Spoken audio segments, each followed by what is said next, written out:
now.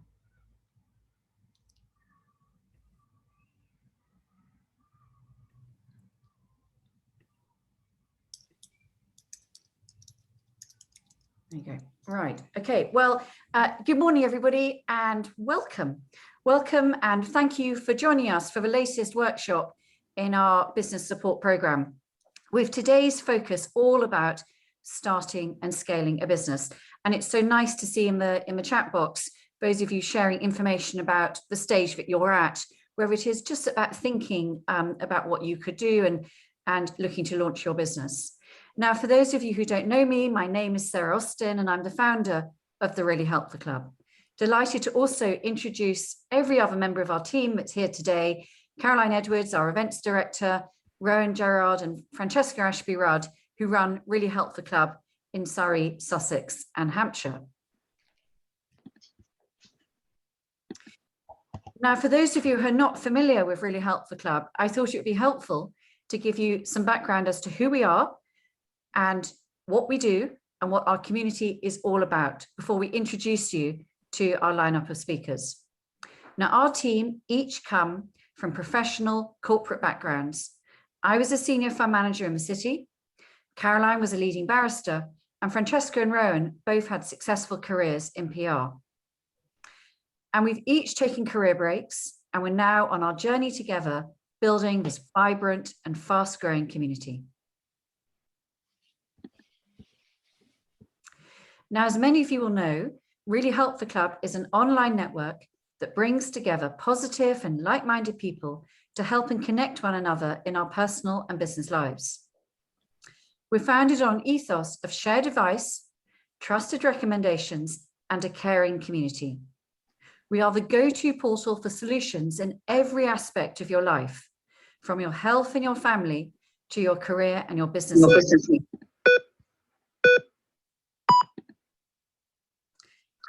If I could just ask all of you to mute your screens, just to make sure we don't get any sound interference. Thank you. And everything that we do is about word of mouth and the power of networks. It's a high quality community that attracts positive thinking and like-minded people, people whose recommendations you can rely on, people whose experiences you can share. These are people that you can trust. And it's free to be a member, and with over 15,000 members, we are buzzing. Now, in the last year, we've come to rely on virtual contacts, online connections, and a trusted community. We have come into our own. And since the first lockdown, we've moved our highly successful events program online, and we have an exciting lineup of events coming up in the coming weeks and months. And you can see here our lineup of events that we've had for the last couple of months and coming up still. If there's anything you see in there that you like the look of, we have a recording of every single event that we run. So please be sure to contact Caroline if you've missed something, because we will have a recording that you can access. And if there's something coming up that you like the look of, make sure that you book in and you can take part as the event comes up. Now, moving online has allowed us to extend our reach. And in this vein, there's been so much demand to join our network that we have now launched into Surrey, Sussex and Hampshire with our dedicated team based there. And the response has been extraordinary. So please make sure you visit the website regularly. We'll put a link to join us in the comments box. Look out for our newsletters and be sure to contact Caroline about our events program, and be sure to contact Rowan and Francesca about anything that's happening in Hampshire, Surrey and Sussex, or if you are a business based down there. And if each of you could also put your contact details into the chat box.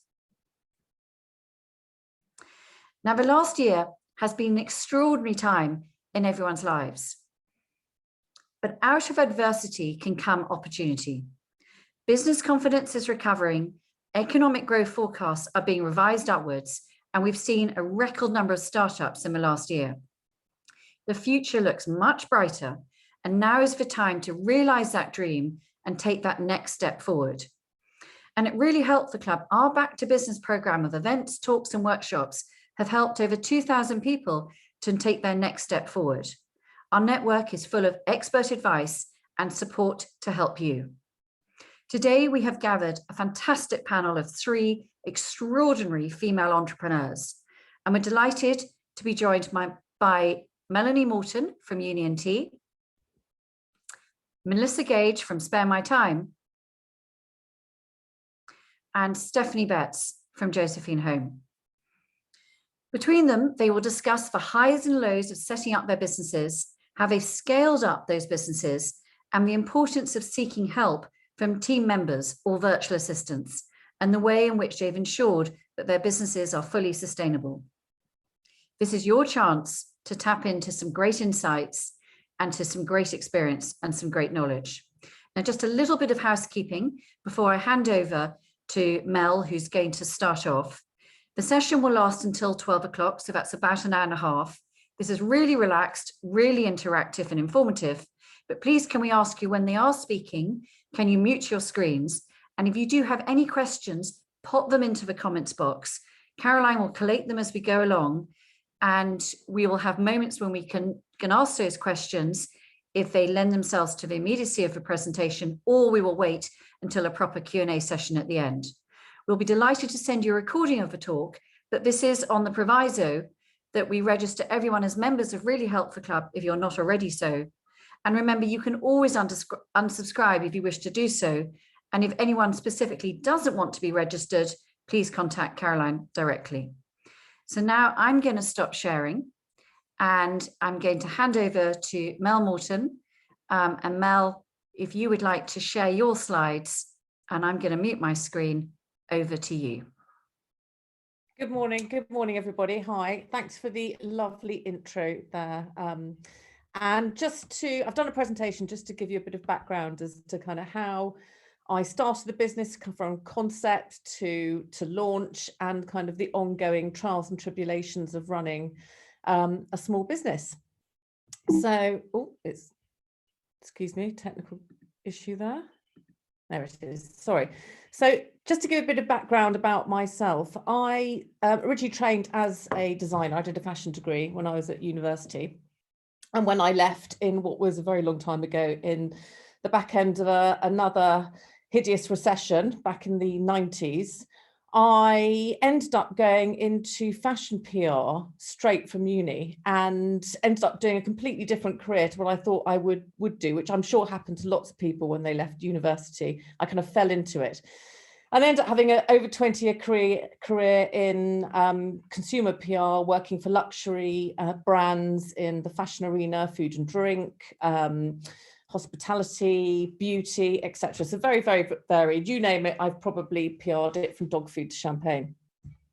And I always had this kind of idea that I would like to go back into the design world, and actually physically designing myself. And I had the idea for Union Tea back in 2015, and with the support of lots of friends and family, decided that it was time to go for it and not to sit there thinking about it, procrastinating, and just take the risk. So where did the idea come from? I used to get really frustrated with shopping to find good basics for women. And I think we all have that story of where we would have found one really good t-shirt in our shopping history that we loved. And I did exactly that, went back to buy another one 6 months later and restocked, sold out, never found a decent one again. And my best friend and I were sitting in my back garden having a cup of tea, both wearing white t-shirts, different ones, and both whinging about how rubbish they were, and how no matter what money you spent, they were either completely see-through or they were like tea bags. You gave them a wash and you put them in the bin 3 weeks later. And I just had this light bulb moment when I just thought, right, that's it. I'm gonna do it. It can't be that difficult. I'm a trained designer. I've regretted that light bulb moment many times in the last God knows how many years. But that was where the epiphany came from. And I thought, I've got to try and solve this issue in women's fashion.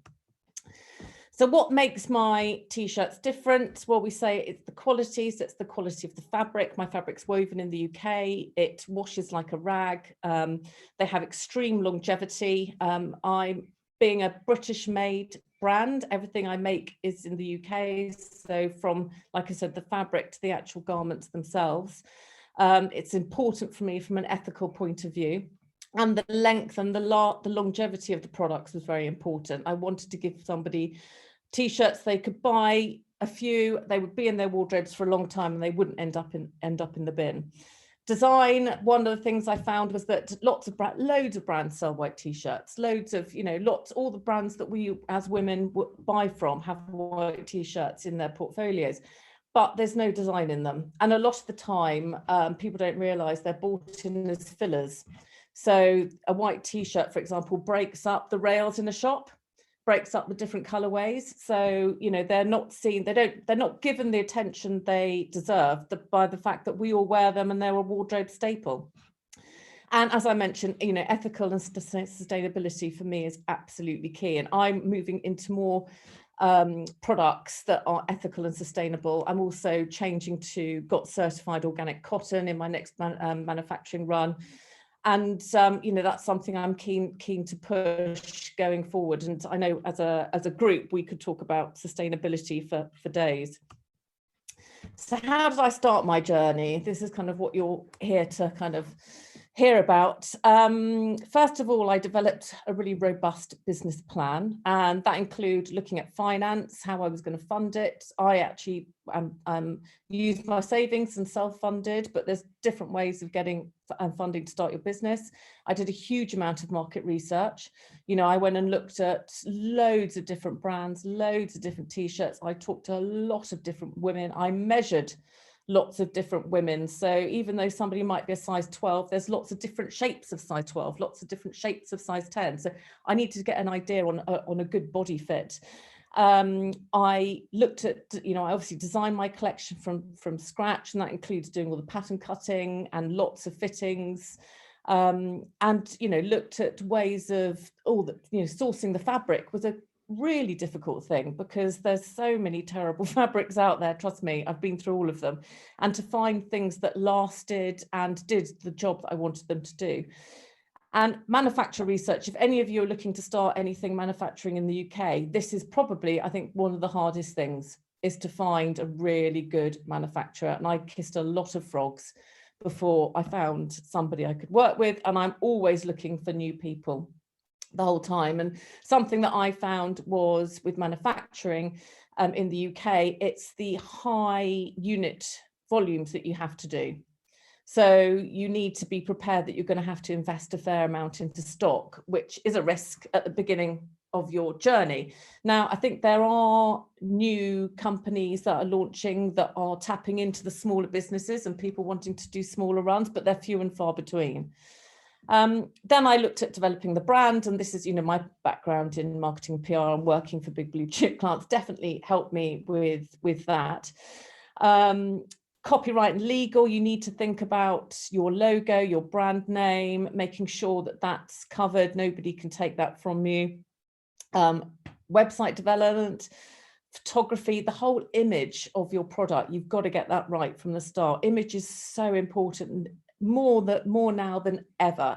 People buy into an image, and so you need to make sure it's you're reflecting the right brand personality for your target audience. I mentioned sampling. I did so many samples before I was 100% happy with my fit and cut of my products. I also had the product tested for shrinkage and washing, because I needed to be 100% confident when I was selling that product to the t-shirt, to the consumer. I felt it was the best it could possibly be. And then we go into the launch. And I think what you have to remember once you've launched, it's a huge amount of work to get you to launch. And once you've launched, you need to make sure you consider your running costs. And believe me, they mount up. Anything from your paying for your alarm for my studio, to paying for my phone bill, my internet, my SEO costs, my web email hosting, it all mounts up. Cash flow, which I'll come on to in a moment, is, they say it's king, and it definitely is. And you always need to have in mind about repeat production. So you're spending a huge amount of money getting the whole range, your home collection or whatever your product is manufactured, but then you need to allow for money to come in to repeat that production and make sure you've got the stock there for your customers.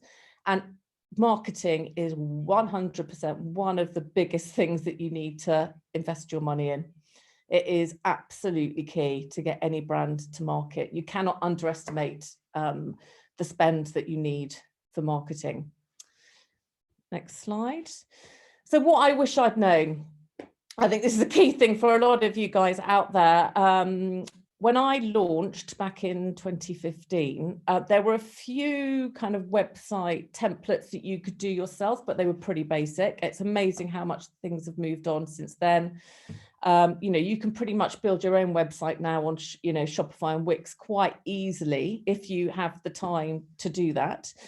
But I was given quotes from anything for something really basic from about £2,000 up to £35,000 to build my website. There is a raft of costs. So I would say if you can try and do it yourself, or really research and try and use your network to try and find somebody that can help you when you're starting off to get the best website at the best cost. You don't have to spend a fortune anymore. Cash flow, I mentioned cash flow is king. That you always have to have this in your mind, on your mind when you're running the business. You need to make sure that you can have the best business in the world, but if you haven't, and the best product in the world, but if you haven't got your cash flow organized, you can come unstuck. And I've seen several businesses come unstuck because they haven't had this in mind. Spinning plates, I often say to people, I'm spinning 50,000 plates all the time. It's my own business. I run the business myself. During COVID, I have had somebody helping me, but when COVID happened, I obviously couldn't have them in the studio, and they were freelance, so I was pretty much back to doing it all on my own. But you can't do it all yourself. You have to be really disciplined and go, right, what are my areas of strength? What are my strengths? And what are my weaknesses, and really where do I need to get help? Because there aren't enough hours in the day. And I think if you need to be strong enough to identify where you think you need to try and bring people in to help you. And I said, growth potential is as important as profit. I think I was very naive when I started out, and I think I have since seen lots of, investor decks from lots of different brands, and realised that actually the most important thing if you want to go for investment is to show what your growth potential is as a brand. Now, do tell me if I'm running over, ladies. I'm just conscious of the time. So my tips, things that I've worked, networking is so important. Joining groups such as the Really Helpful Club will be invaluable. I think, do not underestimate the power of going out and talking to people and connecting people. And that's not just about selling your products, but that's also finding out the people you can talk you to can lead you to the most,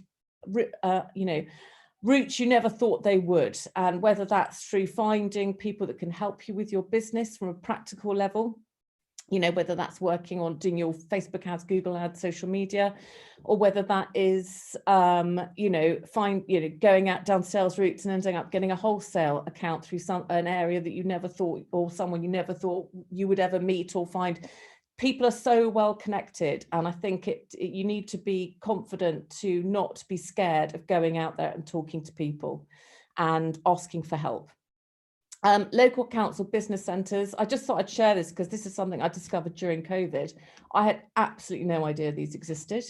I have since been talking to the local council. A lot of your councils will have business development departments, which I had no idea that they were there, where they have people you can ask advice from. They do lots of grants.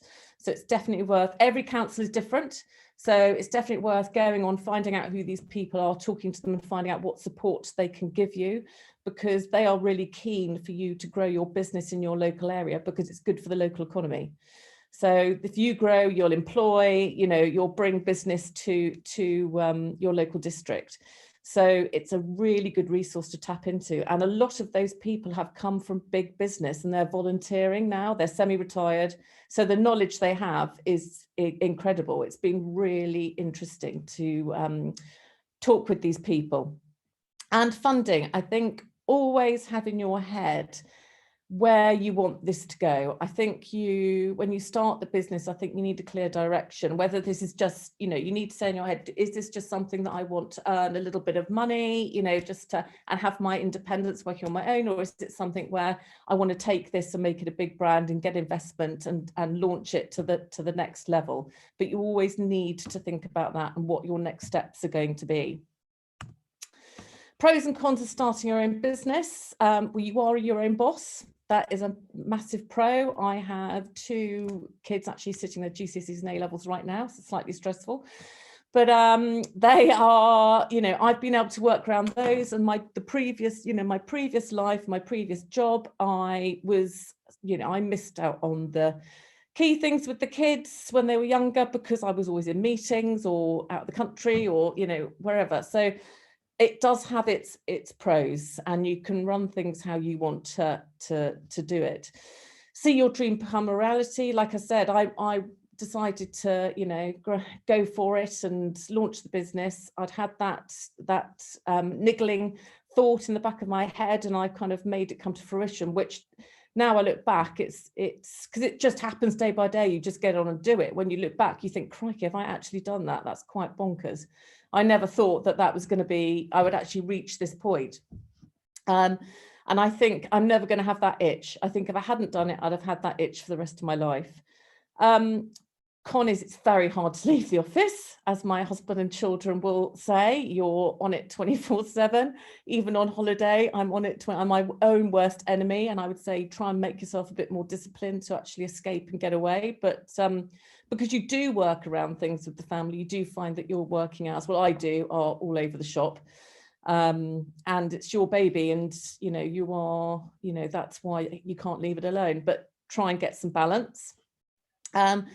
And there are pros to starting the business on your own, as with with a partner. It kind of goes in with being your own boss. I think I definitely look at a lot of the people that I've met through my journey who are in businesses where they have a partner, and I do find myself feeling quite jealous that they've got somebody else there that they can bounce things off and share the workload.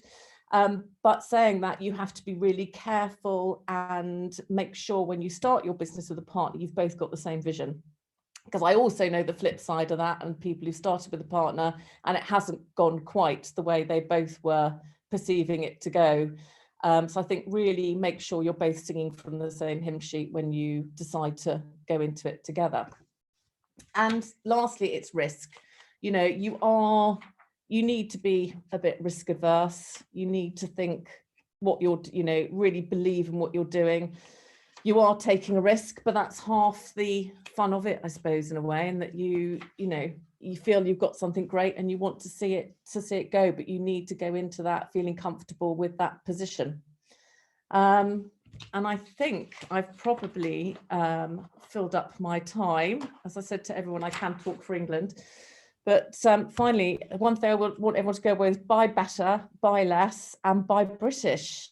It's very important to me individually and as a business. And thank you to everyone. I think it's questions at the end. And if anyone wants to ask me anything after this, my email is on there, so you can contact me afterwards. And I just want to hand over to Melissa.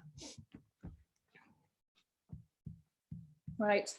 I forgot to turn myself off mute. That was going to be a good talk. Thanks so much, Mel. That was fascinating, and I learned a lot from it, actually. A lot of things I should have probably done a bit better when I started out. But let me just quickly share my screen and try and get it to a point that actually you can see the bits I want you to see. I'm hoping you can see that. I assume somebody would say if you can't. Okay, so my name's Melissa. I'm the founder of Spare My Time. I'll go through a little bit of my background, but not in too much detail, because what I'm actually going to focus on today is how outsourcing can actually help your business. When you get to that point, I've noticed in so many small businesses, the difference between success and failure can often be sharing the load. So I'm going to go through a little exercise that everybody can do on a regular basis, and it will just help structure how you know what to outsource, not only in your work life, but also it works in your personal life as well. Anyhow, so this is a bit about me. I had a 20-year career in the city, which actually only just finished. But I actually set up this business in 2016. So my last 9-to-5 role was in an investment bank where I was head of retail capital markets, leading a team of about 10 people. And that was basically what my career was like, starting up teams, growing them in a specific area, and becoming market leading and dominating the market in that area. In 2016, like a lot of women, I had 2 children, and at that time my kids were 1.5 and 3. And I found a number of things happen. It wasn't just one thing. The most obvious thing, that getting at my desk at 7 o'clock in the morning and leaving at 4:30 to a few raised eyebrows was not that accommodating to small children, which I know is a very, very common phenomena.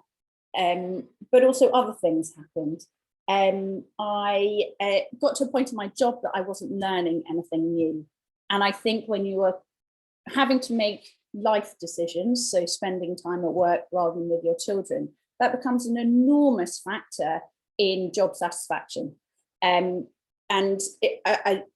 Not everyone is the same, I appreciate, but for me, definitely that was a massive, massive point of change for me, that I wanted to be really creating something, doing something worthwhile. Not that my job wasn't worthwhile. I did love the city. I have to caveat, I love the city. I love my role. I had a lot of support, but I just stopped learning.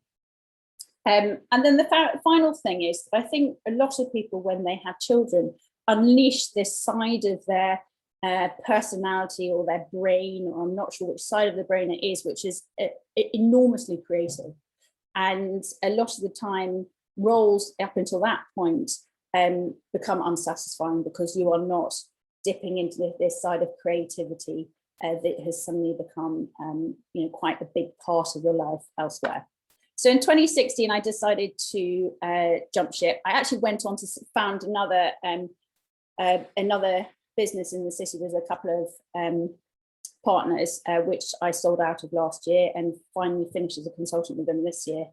But actually the most important bit was I founded Spare My Time. And Spare My Time, initially, the reason behind Spare My Time was to create myself a flexible career, a truly flexible career that I could establish around my children, and being more of the person who I wanted to be.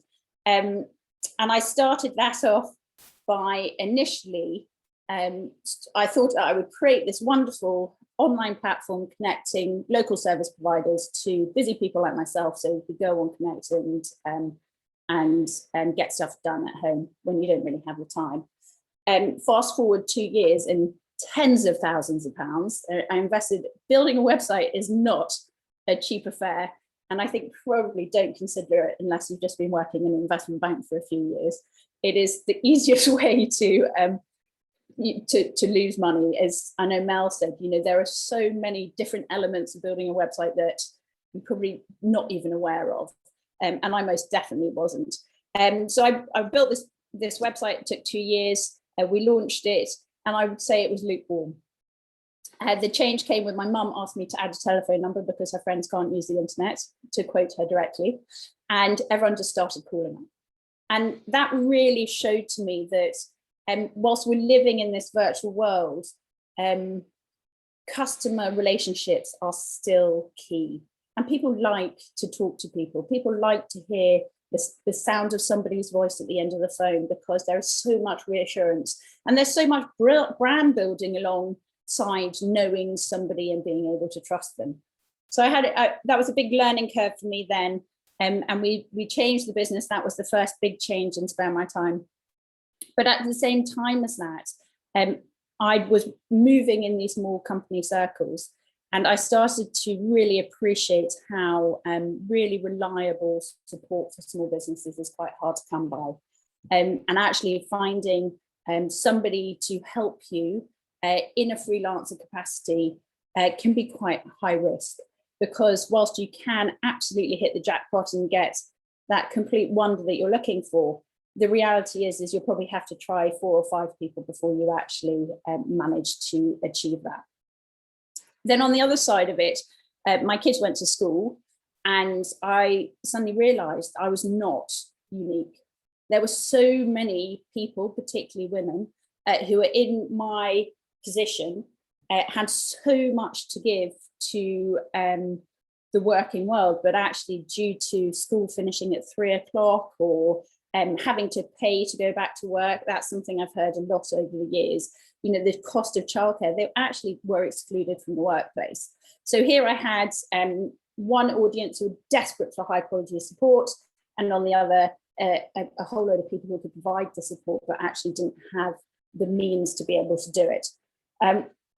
So also for me, it ticked a number of ethical boxes, it ticked a number of commercial boxes, and I played around with it for a couple of years, and then decided to launch it at the beginning of last year. So that's just something that I probably a sort of brief interlude into my monologue. That is something that you absolutely, I see the whole entire time. We now have 30 odd small businesses that we work for. And the thing that I see as the defining factor in all of these founders is that they are completely prepared for change.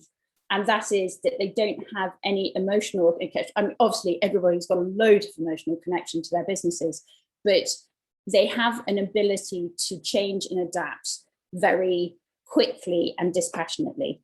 And whilst my changes have been quite extreme in the last 3 years, 3 different businesses effectively before I found something that worked. The reality is that you will make mistakes, and you will have some things that you thought were absolutely going to be the defining moment and your business is going to take off, and it turns out not to be. The ones who have been a success in my experience are the people who are able to let go and move on and take the best of what they've done. So this is what we now do. Now we are an agency, a virtual assistant agency.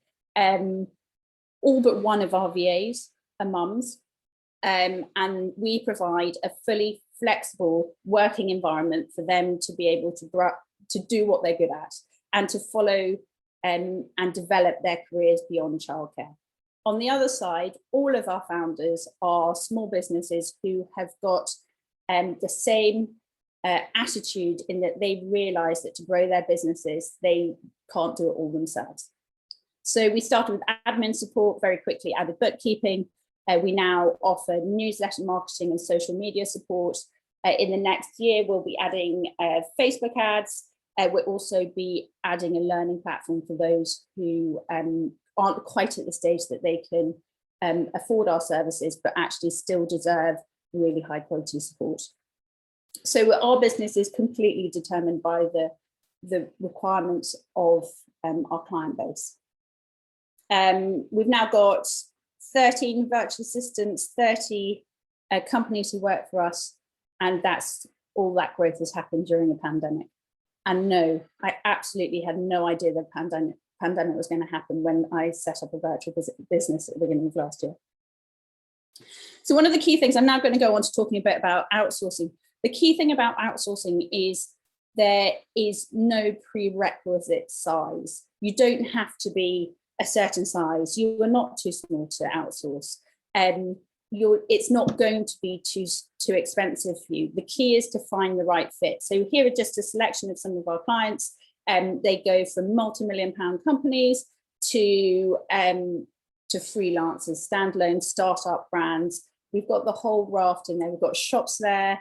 We've got copywriters in there. We literally have everything. And the reality is that good support is absolutely there for everyone, no matter what your size is. So now this is going to be a little bit about why you should consider outsourcing. Even when you're starting out, always have it in the back of your mind, because you will get to that point that you will suddenly have missed the point that you should have been outsourcing, and you will be absolutely fried, and you'll be frazzled, and you'll be wondering why you started doing this in the first place. So if you can catch that probably 3 months before you're fried, then you'll actually be able to avoid a very stressful period in the growth of your business. So the first thing is a really good way to outsource, and particularly virtually, is that you can reduce or control your costs. Having a full-time employee is really, really expensive. And there's a whole load of legal connotations that you probably aren't even aware of. And particularly now, that with the likes of IR35 and various data protection and so forth. And you have to pay tax, you have to give holidays, all those kind of things. Employing a freelancer or going through an agency absolutely will give you a lot of peace of mind, but also will help you to have some of the flexibility you need to be able to be mindful of the costs. Because as Mel said, cash has got to be one of your key focuses when you're managing your business and you're starting up a business. Skill sets. Whilst as a founder and growing a business from scratch, your skill sets will be enormous. The reality is that probably you have one that you really enjoy and you're good at. By outsourcing those that you're not good at or that you don't enjoy is incredibly good for your mental health, but is also very good for your business.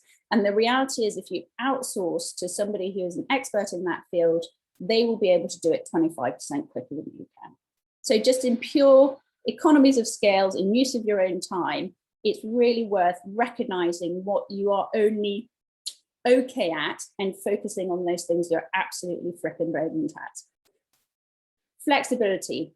As a small business owner, you will wake up and think of your business. You'll be feeding your kids tea and you'll be thinking of business. You'll go to bed, you'll think of business. Even before I wake up, I'm thinking of my business. I'm walking in the street, I'm thinking of my business. You absolutely can't let it go. But what you can let go are those things that you outsource to somebody who you rely on. So I now have about 20 hours of support just supporting me from my virtual assistants. And that has been the game changer in my own peace of mind, because I can get their comment on it, but also I can give somebody a task. They can go out, do it to their best ability, and I just need to comment on it. And that, in terms of mental load, is enormous. The final thing is skill gaps. Everybody has skills gaps, and this is what my business is built on. You are only as good as your weakest link. And when you are looking out to get support, if you were to just get one employee to come and help you in your business, the reality is you are exposed to their skills gaps as well. So what we do at Spare My Time is we create this web that everybody has their own dedicated virtual assistant, but your virtual assistant always has access to the whole group and their skill sets. So on the client side, you're always getting the best that you can afford. But actually on my team side, who are all working mums trying to do the best they can do, they never have that terrible moment when they get asked to do something and they actually don't have a Scoobies where to even start. They have a group of other friendly females in exactly the same position of them who want to support them and want to succeed. And that is incredibly important in all aspects of life.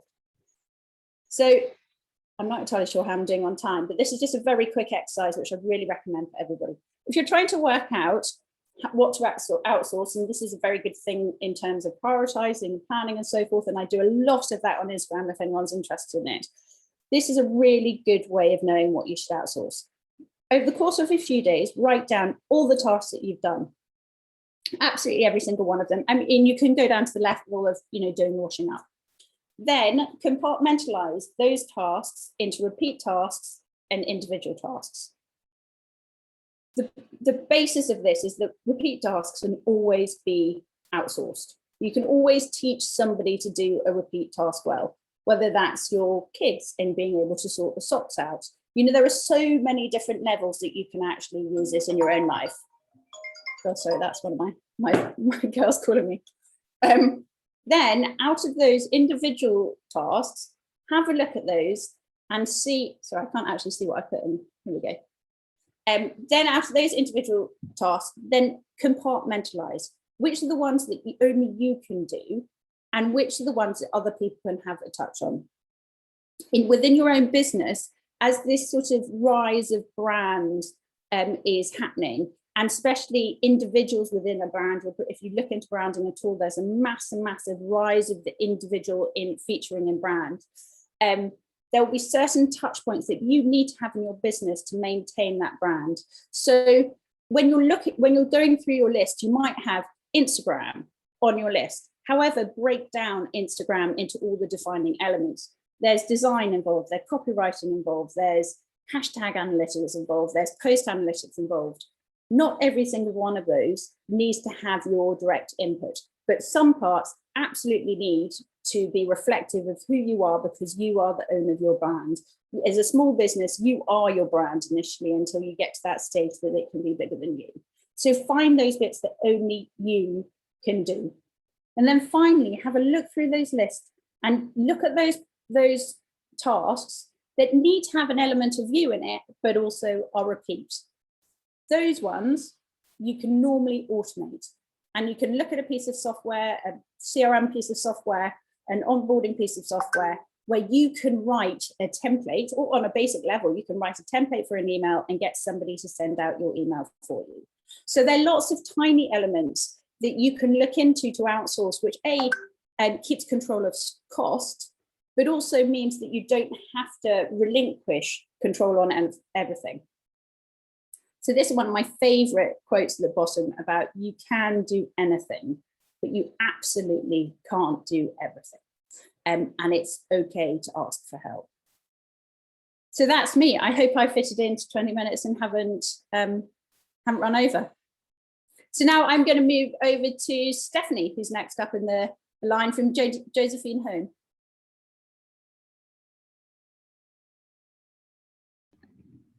I'm going to unmute myself. Thank you, Mel. Gosh, that was impressive. It's been absolutely brilliant to get a chance to hear you both. And I'm going to try to take control of my slides, if I may. So then I'm going to, hopefully, I'm sharing now. Am I sharing this? No, Steph, I've shared it. Do you want me to stop sharing? No, that's fine. You just need to direct me what to do. Okay. So now I need to come back to, sorry, I just need to come back to our screen. Okay, well, I can't do that. Never mind. Okay, well, don't worry, that's all fine. I'm going to, just give me 1 second. I'm going to get back with everybody. That's fine. Look, thank you very much, everyone. So I think what's interesting and quite exciting for me is to come after both of you, Mel and Mel. That's nice and easy. Because, you know, like all things, interestingly, a lot of what I'm going to talk about really overlaps with what you've talked about in so many ways. So, and we have a lot in common, obviously being entrepreneurs, the three of us, being women, being career people, and having worked for big organizations before, which can be a plus, but also probably in my case, perhaps a hindrance, but we'll come to that. So, and I will just sum up probably at the end, the sort of overlap between us. I'm going to run through my deck, come on to the last page where I have my top 10s. So introducing our range, we do sort of the sort of everyday unsung heroes, which are your bedding, your towels, all the things you use every day and you don't often pay enough attention to. And the reason I started this is I was working as a junior lawyer. So like Melissa, I worked in the city for 20 years and started as a corporate lawyer, and basically was, when I say sleep deprived, I mean, it was just dreadful. You'd spend 3 days without going to bed. So by the time you go to bed, you become a little bit obsessed with what your bed's going to feel like.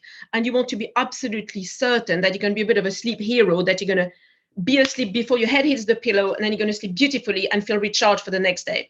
And that stayed with me. And I even learned to sleep on the tube and wake up at my stop. I learned to sleep, you know, head down when I had my shampoo at the hairdressers, you know. So for me, sleep had become a big obsession. So, and I had this in the back of my mind, like both of you, actually, just nagging feeling. Someone needs to sort out sleep.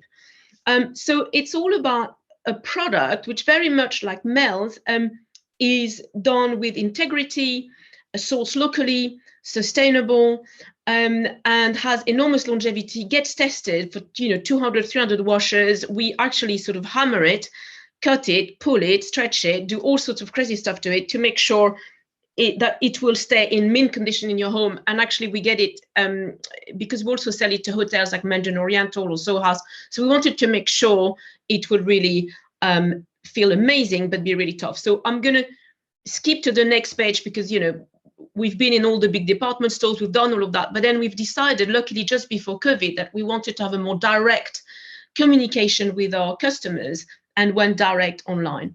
So I'll pass on to the next slide. Thank you so much. So it's all about, the world is changing, and we've been saying that for quite a while, but we were kind of a bit odd before. So when I started this over 10 years ago, I was all about sustainable, local centers of historical excellence in textile. Where do I find the best cashmere in the world? Where do I find the best cotton in the world? Where do I find the best weavers in the world? Where do I find artisan mills with generations of experience, with sort of almost like a poetry about each stage of the product? So each of our products has a story, but what it means is that it translates into products that have, an amazing, I don't know, I'm sure you can feel it when you touch the product, when you use it. It has longevity. It's almost the sort of products that you used to have yesteryear. And that's the whole idea of giving them longevity, but also making the experience amazing when people to touch them, sleep in them. So moving on to the next one, and I'll literally fly through the deck now. Sarah, thank you. So people are moving from buying products to buying experiences. So let's say even if you were to buy a t-shirt from Mel, you're buying much more than a t-shirt. You're buying something that has a lot of love from the founder, a lot of effort to go into the sourcing, the finishing, the detailing, the cutting. And once you know all of that, I think you love the product more, you discover more about the product. And every time you wear it, you remember all these things, and it's just wonderful. So, and people want experiences. So whether it's like a beautifully served coffee or a well-cut t-shirt, every time you wear it, you feel, oh God, that feels really good against my skin. That feels really good. So, or it's well cut. You're not showing your pants when you bend over or whatever, pick up something. It's all these little things. And the other thing was, so part of our experiences, we were, I had a few eureka moments, but one of them was at a tailor. So I used to bother a really good tailor and say, please make stuff for me. And they only looked after men, sorry. But what I realized, having a few suits made for me, I said, oh my God, it's amazing, because it's really discreet on the outside, but actually inside, it's cut for you. It's got the lining that you like. It's got little pockets where you want them, where you can put your change, your tube ticket, whatever. It's just brilliant. And it's just the feel of wearing something that you've been emotionally associated with. So when you start emotionally associating yourself with the product that you buy, I think there's an element of connection, longevity, advocacy that is really strong. And we're moving towards that. So moving on to the next slide. Again, so it's all about new generation, people wanting better things, for and keeping them for longer, loving them more, being more mindful generally about the way they live and consume. And this is actually quite an old deck, if I'm honest with you, but this is our foundational sort of premise about our business. So next slide again, Sarah. I'm going to literally kill your fingers on this one. We're going to go quickly. So it's all about brands who can change the way the customers feel. It's just creating that experience, that rewarding feeling about them, because you feel you've done the right thing. You've bought something that makes you feel good. It's well made, it's sustainable, you're doing the right thing, you're going to love it for a long time, you're not wasting money, and you feel you're part of the really cool club in a way that you're in the know, you bought the right stuff. So next slide again. Yeah, so we move from something functional, and I think that's really important for all of us, Mel Morton, and potentially Melissa with sort of all the support. It's you go from something that works to something you can't live without, and suddenly it changes the whole focus. So next page again. And so, oh yeah, that's just some customer feedback, so great to have lovely stuff. Let's keep moving. People like it. It's good.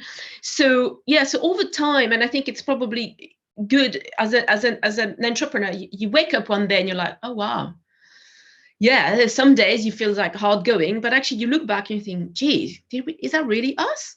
Did we do that? That's quite cool. So if you look at the top right, you see those, you'll recognize the straps from Soho House. So that's Soho House Miami. And it was one of the most exciting call I got. I mean, we were working with Soho House, and I got a call from a client there, and he said, look, Steph, I could do this a lot cheaper in China, but I want to work with you because I know it's going to be perfect. I was like, wow, that's amazing. Thank you. That was a nice big order.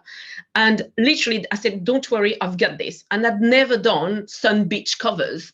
We've done bed linen and a few towels, but never done sun beach covers. So the next day I'm on the plane on my way to my meal to Portugal to these towels, and checking the elastic, checking also the width of the stripes to make sure that when the beach beds were side by side, There is no funny overlap with the colors, but it was seamless. It looks like a normal stripe. You know, little things. So I had to tweak it versus what it would have been on a towel. You know, small detail, but for me, they made a difference.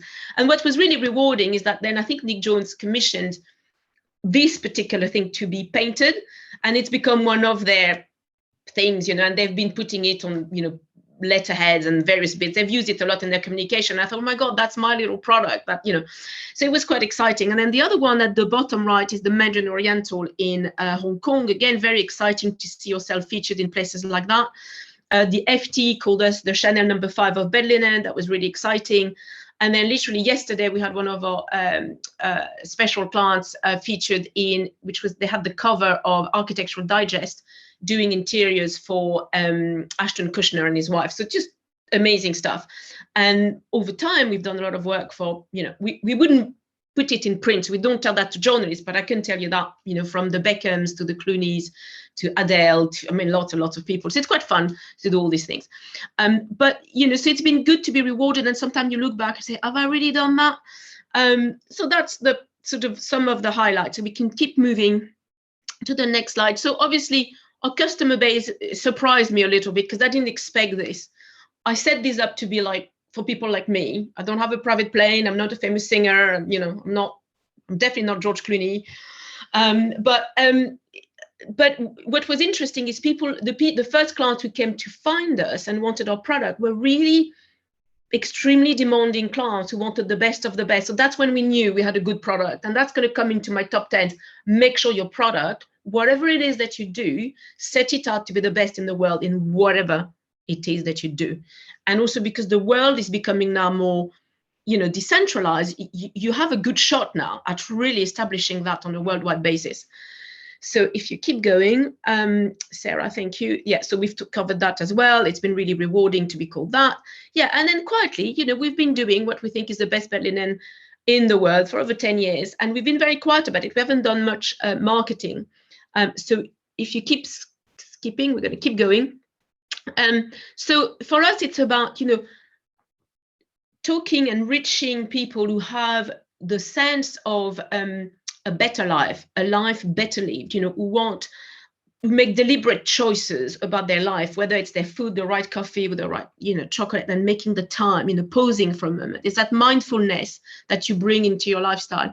So Mel Morton, you'll see on the top left, that lady with the white shirt, you know, it could have been a white t-shirt, you know, and it's this approach of few things, simple things, beautifully done. And that's really what we are after. So next slide, which I think is my top 10, right? So I think hopefully I'm doing okay on time. So coming back to some of the things we've covered.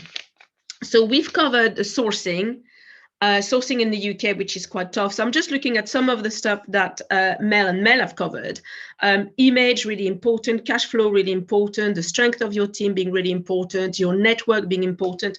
So now, so bringing this into my presentation. So starting with lawyers and IP, at the start, you're going to start with a brand. You're going to say, this is my vision for the brand. Make sure it's got some form of consistency, that it's crystallized. What is your vision? Who do you want to be? What do you stand for? What does your brand look like? What does it feel like? What's the color of your brand? What's the smell of your brand? Just get a sense of your brand. And then as soon as you've got that, make sure you register your name, any logo in color, in black and white. Super important. If there's any process that you do that is very unique, make sure you've got a good lawyer. And all lawyers are not equal. So you've got specific lawyers that are specialized in IP protection for brands. These are the guys you need. And this is money well spent. So some of our processes we couldn't register because it was, and I wish I'd been tougher with that and registered it, because we've been copied so many times by so many people that we actually have a deck with all the copycats. And they're going to be white company, you know, a lot of them. It's extraordinary. And people would even steal your image. And you go, come on, get real. You're big. You should do your own thing. So I can't overstate enough the importance of lawyers. Obviously, I'm an ex-lawyer and I knew better. So I had quite a few lawyers, but the IP is really important. The second thing, as I said, nail the product and the service. So whether you sell a product or a service, really, again, no point doing something middle of the road. Just go for the best. Powerful image and press. Now, this is where Mel Morton has a huge advantage over a lot of people. And if you look at the businesses that have been super successful if you look at someone like Net-a-Porter, Nathalie Massenet, she used to work at Condé Nast. You look at someone like Ole Barbrand, the swimming trunks, who sold recently to Chanel. Don't know for how much, but I expect at least 20 million, not more.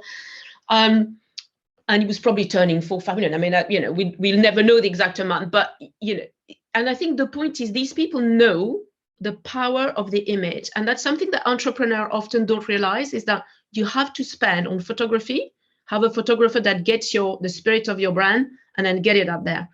And if your images are good, what I'm learning is that the press is a lot more flexible on budgets, because they want to fill their page with beautiful things. So if you're a small company and you want a bit of coverage, that's a nice way to do it. And also, powerful images will crystallize your brand in people's minds. So it's very important to have a style and stick to it. Investors, banks, and cash flow. Wow. Okay, so that could be just a whole session on its own. But again, cash is king.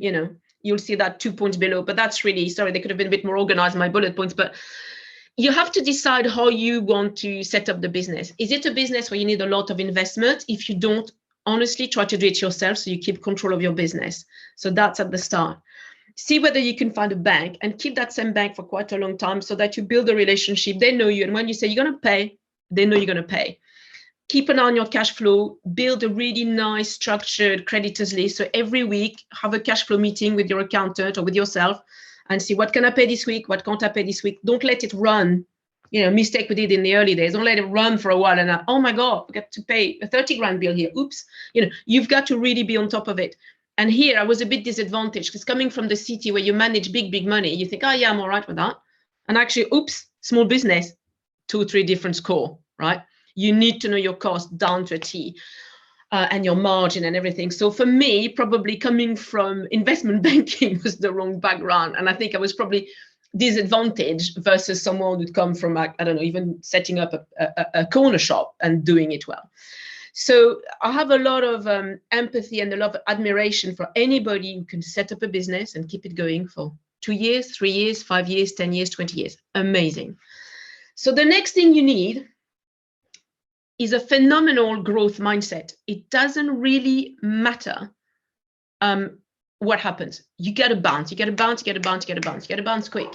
You can give yourself, sorry, my dog's barking, you can give yourself 5-10 minutes and half a day if things get really bad, but you have to bounce. And a friend who set up a very good business has given me a very good advice before I started. He said, Steph, when you have a high, book it in. Just remember the feeling. Because when you have a low, just remember the high and keep yourself steady along the middle. And that's what I've done all the way. Just make sure you don't get too low, you get too high, because it's always going to change and you got to keep growing. Because what happens is as you grow, well, your problems get bigger. Your opportunities get bigger, but the problems get bigger, the bills get bigger, the workforce gets bigger, everything gets bigger. Everything gets more complex. And on that particular point, I would recommend a fantastic book if people haven't read it. Anybody wants to set up a business and wants to set up a big business should read something called Shoe Dog. And it was written by, I forgot his name actually, but it was written by the chap who actually set up Nike. And it is phenomenal how you went from £10 business to billion business. And the risk is taken and the things is done. And again, we're back on risk, which was mentioned by Mel. You can only take those risks when you're actually really viscerally, fitted and attached to your business. So you have to start a business that makes your heart beat. You have to have, when you choose the business, choose it wisely. Make sure it's something you feel genuinely aligned with in terms of your values and in terms of what you care about, what you get, what you know, in terms of the research you're prepared to put in, because you can only do that for things that you really love. So coming then to the next point, as you keep growing onto your journey, cash still king. We talked about that earlier on. If you run out of cash, you run out of options really, and then life gets really tough. So always be mindful of where the next bit of cash is going to come from. Where can you find it from? If it's not just from cash flow, where else? Then sustainability, I'm afraid this is something that we started with that because that was where my heart lied, and I felt there was a gap in the market for sustainable products that were well made, that were exciting to use, not boring, but really good products, well made, luxurious, but sustainable.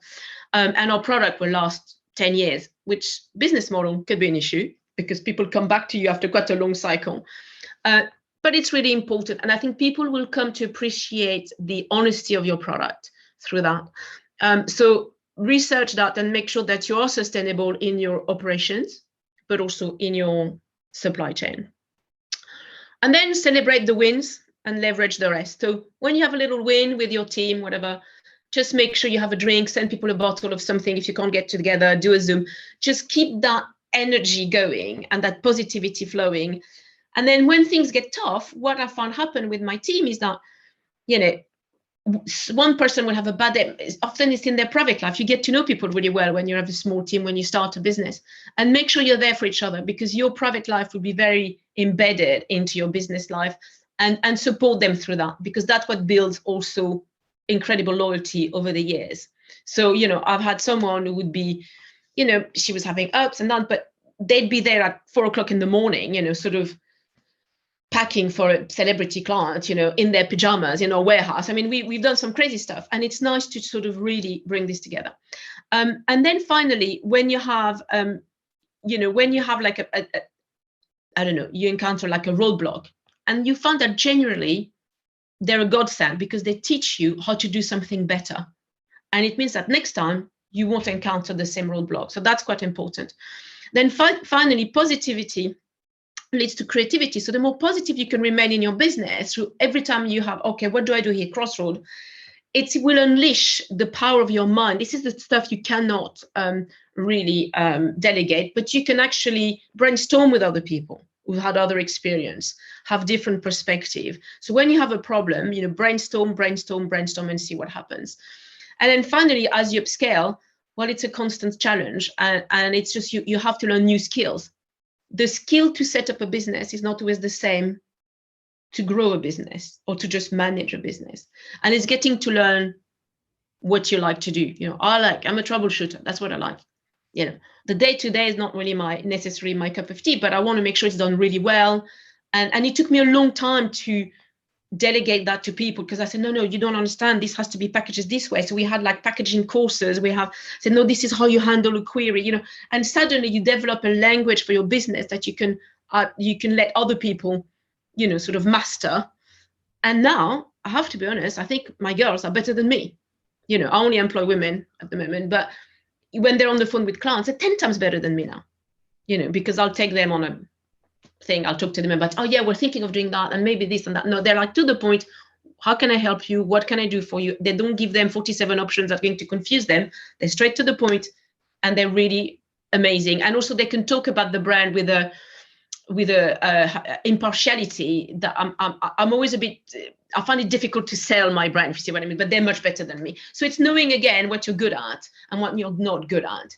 I can sell anybody else's product, but I find it rather difficult to sell mine. I can talk about mine, but I don't like to sell. So it's much better for them to do it. So it's just really about constantly, pushing yourself, self-actualizing, thinking, what am I good at?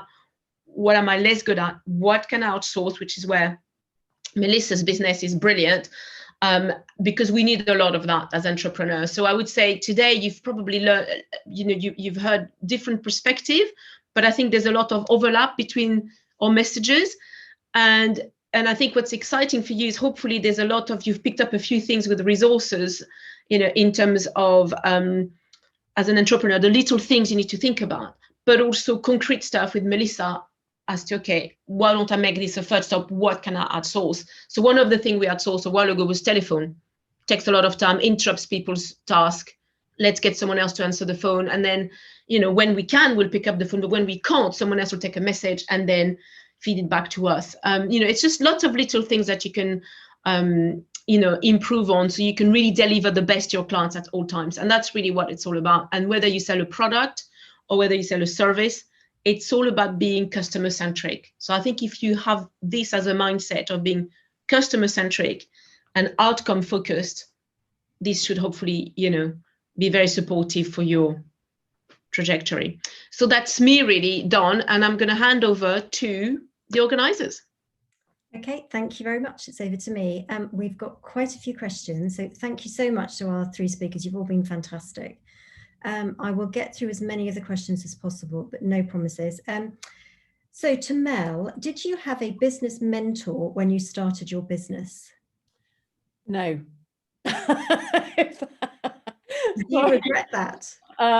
Yes, absolutely. But I saying that, I have, through networking, I have met people along the way who have mentored me, who've been further ahead than me, and I've spoken to them and I've picked their brains, and that has definitely helped. And it is actually something which I am looking for. So if anyone's out there and they want to be my mentor, give me a call.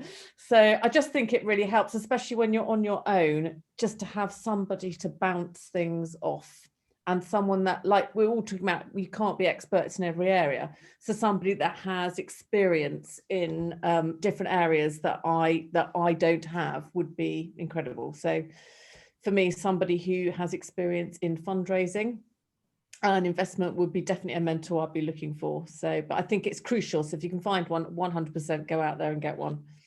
Mel, you should apply to Walpole, because we're a Walpole brand of tomorrow.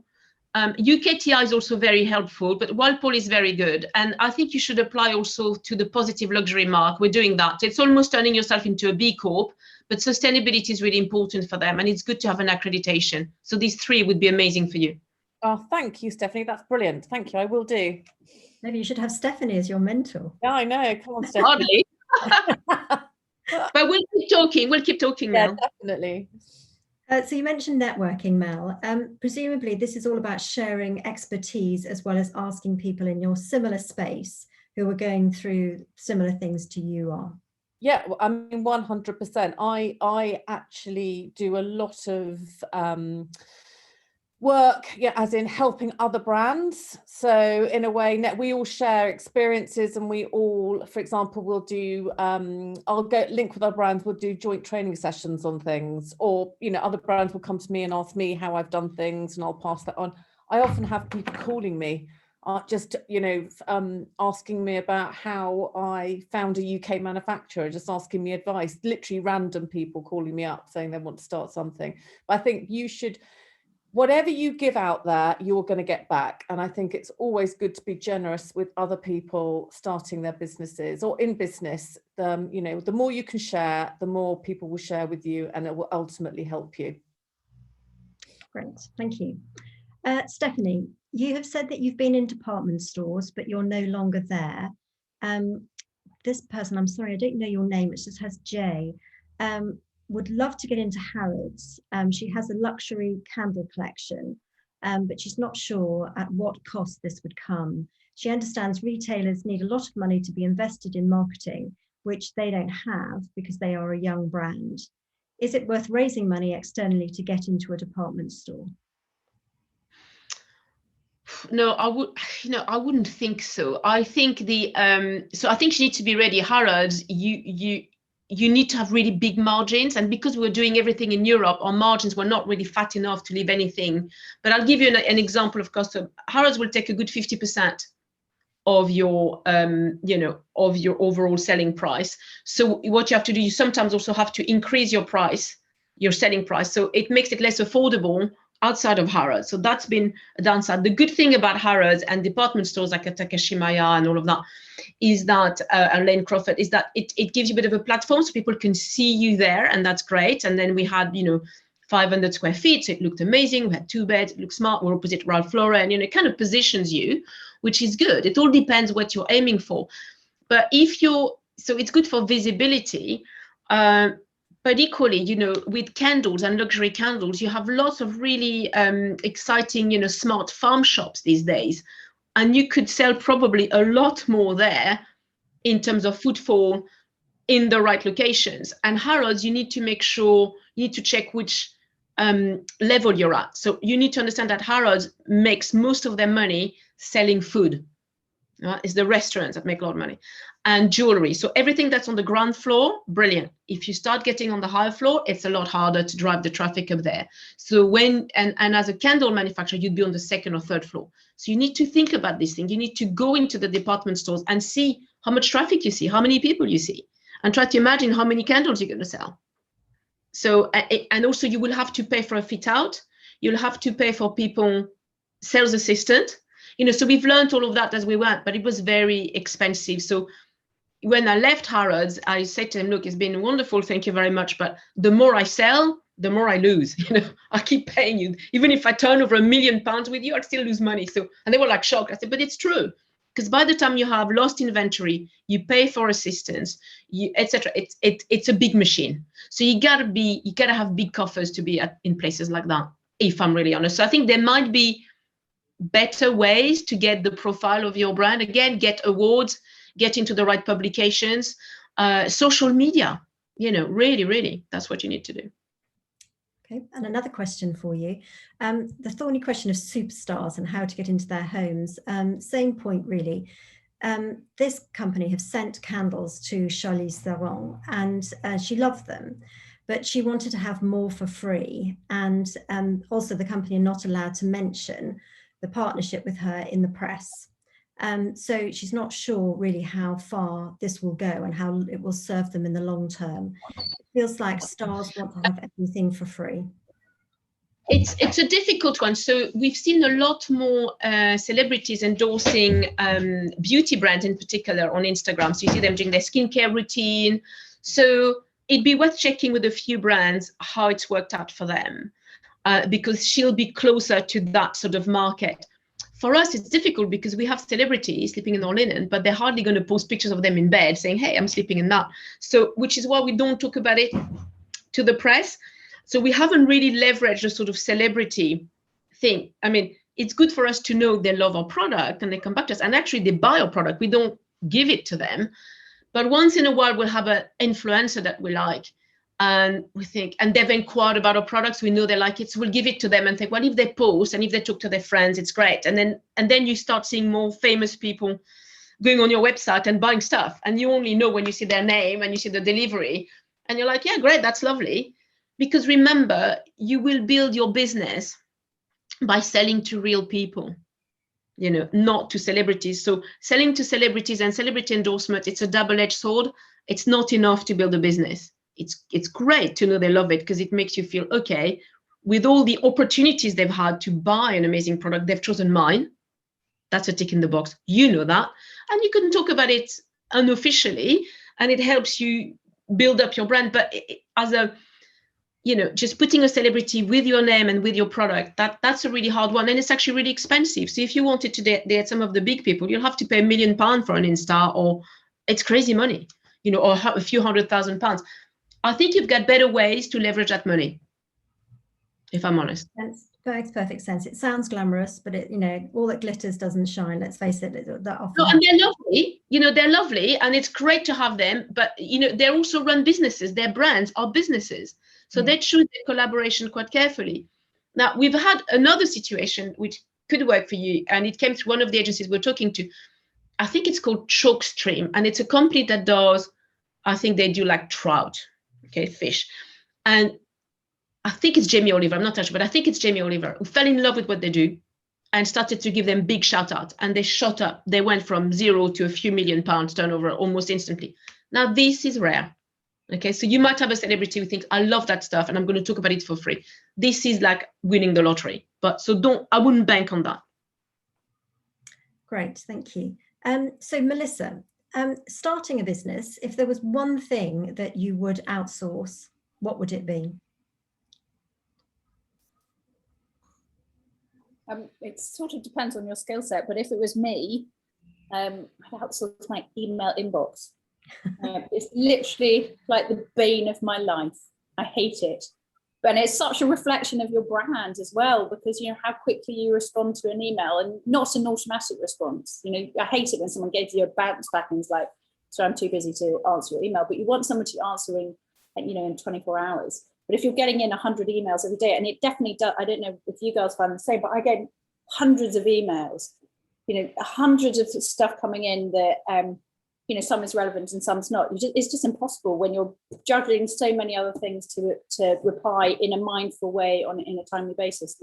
So having someone else run an eye over that, and just, even if it's in a holding position, to say, Melissa's seen on your email, thank you so much, she's going to get back to you, or it's on your radar. Something like that would be probably my number one thing. Okay, thank you. Right, so to all three of you, where did you get your best free advice from when you started your business? So let's go in the order in which we spoke. So starting with you, Mel. Gosh, that's a difficult one. I can tell you the one mantra of free advice I was given when I first started in my career that stuck with me all the way through, and has always worked, and that's never assume. And that's stuck in my head, and that has been invaluable. But God, from when I started the business, because I didn't have a mentor, I don't think I can't think of anything that anyone, probably somebody said, don't do it. That was probably but no, I don't think I had. I think a lot of people were saying you trust your gut if you feel that it's the right thing to do, and don't be scared. Don't be scared about doing it. And I think don't overthink it. If you know you've got a really good product and you've done your research, just put one foot in front of the other and go for it, because it will always bug you if you don't do it. That would be me. Brilliant. Okay, that makes perfect sense. So Melissa, so where did you get your best free advice from when you started? Other small businesses. I mean, that's absolutely the number one advice I would give on that, because you can have a mentor and all these great things, but the reality is if you're doing networking or talking to other small businesses, you actually are talking to people going through similar circumstances to yourself, and 9 times out of 10 someone's made the same mistake as you, a week before or a month before or a year before, and they will, they give you really, really good advice. So I think that would be my big recommendation on that, is definitely talk, definitely network. I know that other girls have said it, but definitely talk to people and be really honest with your mistakes. Don't, own your mistakes. Don't sort of try and pretend they're not happening. Own them, because inevitably other people have made the same ones, and they can give you really valuable advice on it. Brilliant. So Steph, over to you. Yeah, so I'd relate with both of the males actually, but in fact, one of the best advice I was given, which I didn't realize at the time was such a powerful advice, because it came from my photographer, who was at the time quite expensive. He was like a super photographer doing things for sort of top jewelry brands and luxury brands. And he said, always make sure you have really strong images. And I was like, yeah, okay, coming from you, that makes sense. And then when I stopped using him because budget didn't allow to spend, $5,000 a day on shooting, then I could see the difference in the business. And it's only now that I'm thinking, actually, the last couple of years, he was so right. So you have, especially as a luxury brand, if you have an amazing product, but if you don't show it beautifully, who you're talking to, you've got no window on the world. So I think when you have a visible product that you need to sell, and if you don't sell, you got no lifeline, right? You've got no cash. So I think the image is actually, obviously, substance is important. We've covered all that, but I think do not underestimate the importance of the quality of your photography. And I think that does actually work in service businesses as well. I've had professional photography for the last year because some press wanted to cover us, and I sort of got it in a panic. But actually, we've had a sustained campaign of having photographs taken and video. Actually, we've just gone on to video testimonials. And actually, as a reflection, even if you're a tiny weenie, but you have fantastic photographs, everybody just associates you with that level of quality, because, you look like you know what you're doing. Yeah, it's really just amazing. Yeah, because it's your window. That's all people, when you think about it, it's a bit like a wedding, right? You want to have good photography because that's the only thing that lasts. But when people get to know you, what is it? They go online, what are they going to see? Before they even talk to you, order your product, the first thing they're going to see is your image. So actually it's extraordinary how much it can convey, and the styling and the feel, because it says a lot about you and about the brand and about attention to detail or whatever. So it's quite, it's powerful. And the same with your website, actually. The amount of people who are like, oh, I love the look of your website.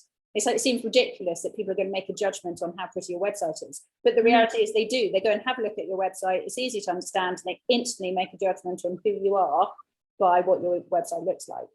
And I'll tell you something funny about website. We had someone once who was a big investor, and she was like, oh my God, I love browsing your website. I take a glass of wine. I just love it. It's so relaxing. And she listens to the videos, whatever, but she was not buying. And I was like, oh my God, our website is great to browse, but it's not great to buy. And I was like, oh, but it was interesting. We got that a lot in the olden days when we had a different website. So then we had to think about how do you make a website that is visually still nice, but actually does the job of selling. And that's a lifetime work for me. I would agree with you. People have a very short attention span, and when you look at your analytics, you can see how long someone's spending on your homepage of your website. So if you don't capture them on the homepage and that translates into them investigating further, you've lost them. So it is really, really key. And I think on that note, spending a bit of money to have a UX designer have a look at your website to manage the flow of your website. I didn't have that with this first expensive website I did, and I have done it on my much less expensive website. And it makes all the difference in terms of investment. Sure, branding is really important to have lovely colors and stuff like that, but UX of your website, you will not regret that money you spent on that. Yeah, I totally agree. We've done the same, and I totally agree with that. It makes a huge difference. And I think, can I just go back to the point when you were saying about, what was the best bit of advice? I 100% agree with both the ladies about other small businesses. I mean, that network and support is absolutely invaluable. And I think never be afraid to ask a question to that group, thinking, they'll think I'm silly, they'll think I'm naive and I won't know, I don't know that. Everybody's coming from the same point and everyone's helpful, but just make the effort in building that network, and I'm lucky enough to have met a lot of fantastic business owners since I've launched, who are an invaluable resource to me. And also totally non-judgmental. I've yet to meet a small business founder or anyone who works in a small business who is ever judgmental about anything I've asked or I've fessed up to having completely cocked up. I think we've done the hard way. Yeah, because you can't be above yourself, because you get knocked all the time, so you just try something, oops, oh maybe not, okay, that's okay, and it's just, I think it's a way of life, it's a bit like you have to have the appetite. It's a bit of an obstacle course, so sometimes it works really well, sometimes it's a bit sticky, and it's just making sure when it's sticky you don't come and stop, but you keep going, and that's the way it works. And I think everybody who's been through that journey knows how some of our challenges are all the same. Finding good people, etc., building up a good team. This is universal. A lot of things are universal. And what's different is how you know your product and your marketplace. But a lot of the problems are absolutely universal, which is why sharing is amazing. It's very powerful. It's a cliche to say, but you do learn by your mistakes. Yeah. And it's not personal. Mistakes learnings onto people. Definitely. The thing that I learned quite quickly, and I guess being in the city, you get a relatively thick skin anyhow, but it's just letting go of those mistakes and not taking them as sort of fundamental judgments of how successful you are or who you are or all that kind of stuff. And just being able to move on and go, oh, I'm not going to do that again. Yeah. Do you know, the names come back to me. Phil Knight, it's called Shoe Dog, and that's what he does really well. He keeps moving. So the first shoe factory, he had his first supplier who started to, I think, copy him and chucked him out. So he found himself, he had a big contract, he had to deliver tens of thousands of shoes, and he didn't have a supplier. Most people would have, at this point, curled up in a ball and died. And he just kept going. And it's like that the whole time. How he books celebrities. Anybody wants to know about celebrity booking? I just didn't have the appetite to do what he's done, but he's done it, and it was just amazing. And he said yes to like paying some celebrity £200,000 or something that he didn't even have in the bank. I was like, whoa, I'm not sure about this, but he did it and it worked for him, right? So you've got to read that book. It's fantastic. It's called Shoe Dog by Phil Knight, and it's as entrepreneurship journey happens, it's got to be one of the best. And you're on the edge of your seat the whole time. Right, I'm going to stop you there, ladies. I have a feeling that you could carry on talking for the rest of the afternoon, and it's been so fascinating. I'm just going to mention one thing, and then I'm going to pass back to Sarah. We do have an event on the 23rd of June, which is all about personal branding, and particularly about how important it is to have the right images when you're starting a business or trying to promote your business. So please do join us. We're doing another event on Canva, which is again all about marketing. So have a look at what we're offering. And I know that Sarah is going to mention Vodafone and the free advice that you can get from their V-Hub. But it's been fantastic. Thank you, ladies. And I'm going to pass back to Sarah. Thank you very much. I've just shared a slide so that you can all access each of the speakers' email addresses, their websites, and you can go to them and contact them directly. I think we knew this would be good. I don't think we knew just how good it would be. And each and every one of you, I mean, our congratulations for not only creating, but scaling the most incredible businesses. So thank you for your candor, for your honesty, and for just sharing your insights. You know, this is how we learn. You talk about the shared experiences, the shared insights. This is how each and every one of us can move forward with our businesses. And as ever, I've just been scribbling down notes. I love these things because they are the real learning pieces. They're really inspirational. And for me, the sort of four, I mean, there's loads of messages, but sort of four key sort of pillars for me. One is about this idea of sustainability and longevity. I love this mantra, buy less, buy better, and buy British. Never has it been so important, and absolutely in each and every one of you, what you're doing, and I'm sure really inspirational for everyone. Outsourcing, you know, what you can, keeping a handle on those costs, and cash flow is king, but knowing what you're not good at and knowing what you're good at is incredibly important. So thank you for Melissa. And we are clients of Spend My Time, and we are delighted to be clients of yours, and couldn't recommend you more highly. Growth mindset. If ever there was going to be a curveball thrown at us in the last 15 months, we've had it. And so that ability to learn, to grow, to bounce, and to remember those highs, Stephanie, I think are just critical. And so thank you for that, because as a small business owner, this is something that you will have to take forward with you. And then something that is incredibly important to each and every one of us in the team at Really Helpful Club, that power of networking, the finding and connecting with your tribe is kind of what we're all about. You know, we're all about that shared experience, all about that expert advice, and all about making those valuable connections. So really important messaging coming out of that. And my last message, as Caroline just mentioned, is about the incredible resources available to you in the Really Helpful Club, particularly in our business directory. I've put a link into the chat with that, where we have got access to the most amazing brand experts, website developers, accountants, photographers, videographers, funding specialists, whether it is loans, capital, R&D tax credits that you're looking for, you name it, is in there. And then the icing on the cake is this collaboration that we've announced just recently, which is with Vodafone Business, who launched a portal called V-Hub, which they only launched last year. It is free to each and every one of you, and it's about giving you the digital support, access, and guidance that you will need as a small business owner. You can get one-to-one business advice, and the resources are on there are just phenomenal. And the most amazing thing is it is free. So we have shared in the chat a link to that, and we'd ask you to share that far and wide with your own network, because it's too good to keep to ourselves. So with that, I'd like to conclude and just leave you with the comment, you know, courage comes before confidence. Be bold, take that leap wherever you are.